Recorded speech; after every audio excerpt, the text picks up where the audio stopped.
and tell me, I understand these are the new core standards. They look more interesting than the document I saw online. Can you explain to me what you did? Is the original document. Explain to me what you did. We created a picture map to bring all of the different core standards to life for language K-5.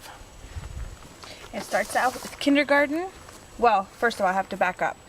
The reason why it's shaped like this, it's in a circle, and there's a circle within the circle. The outer circle represents what the schools are, or the standards and language are preparing the kids for. So they're preparing them for higher ed and careers.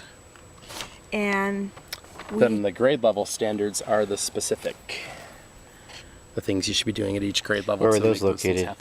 These are each of these puzzle pieces, and it's a puzzle piece because they all fit together.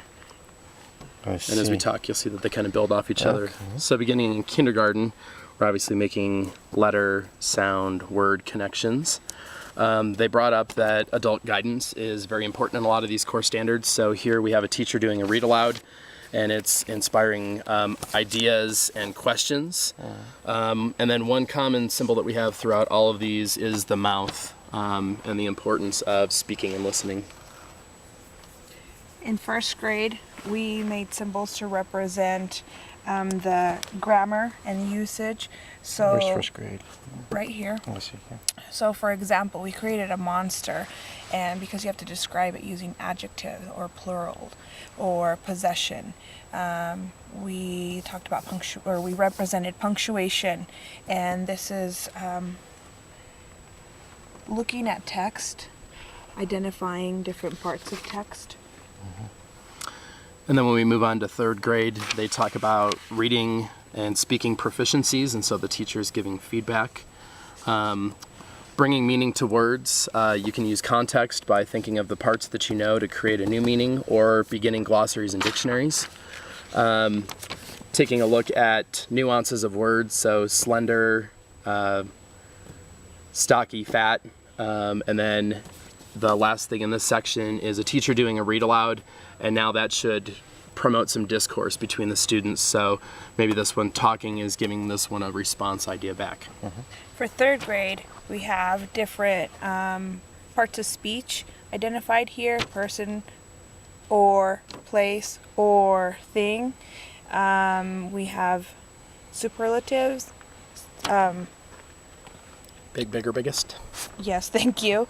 And then using the usage of resources or references, writing versus speaking, the difference in the language and how we use the language, happy and unhappy, so looking at affixes, and distinguishing literal meaning of words as opposed to figurative. For example, this is taking steps. And then fourth and fifth grade are represented in one square together. This represents writing proficiency. Here you have a student writing it and getting the feedback of an A+ or 100%. These symbols represent writing, reading, and speaking, and how those different activities should again spark discourse and questions and ideas among your students. And then when you're bringing meaning to multisyllabic words and words with multiple meanings, now going on to full dictionaries, and we just wanted to show the need to reference by throwing in encyclopedias. Very good. Yeah. Explain how this process worked for you two doing it. Any thoughts? I think it really helped me to understand the core standards a lot better, and by visualizing, now I'm actually putting some ideas behind activities that would happen in the classroom for more of a real world transfer.